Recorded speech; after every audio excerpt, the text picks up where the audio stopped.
Hi. Welcome to Adobe Tutorials. In this tutorial you will learn how to enhance color of the image using Photoshop CC. Just follow the steps. Click on the effects option. Select selective color effect. In the settings panel, remember that CMY is the reverse of RGB. Select red from the drop down list and drag the sign to the left, as the reverse of sign is red. Do it for all in the list.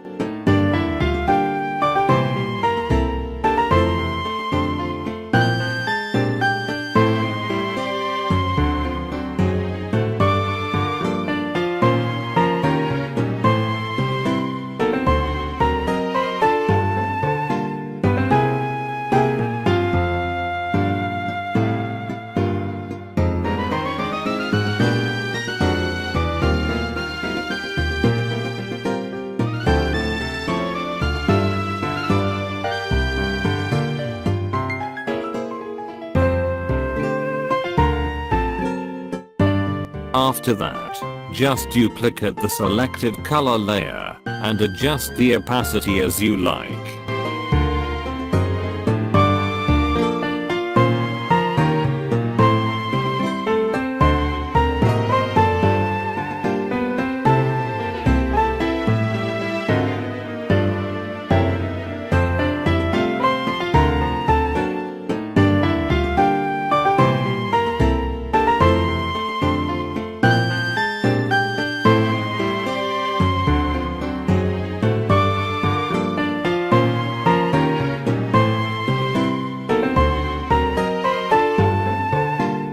To create action for this effect, so that you can use it in just one click in the future, click on the window and select action. Alt plus F9 is the shortcut key to open action window. Click on create a new action and do all these steps to save it as an action.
Now you can apply this effect to any photo on just one click. Like the video and subscribe to our channel to watch daily tutorials.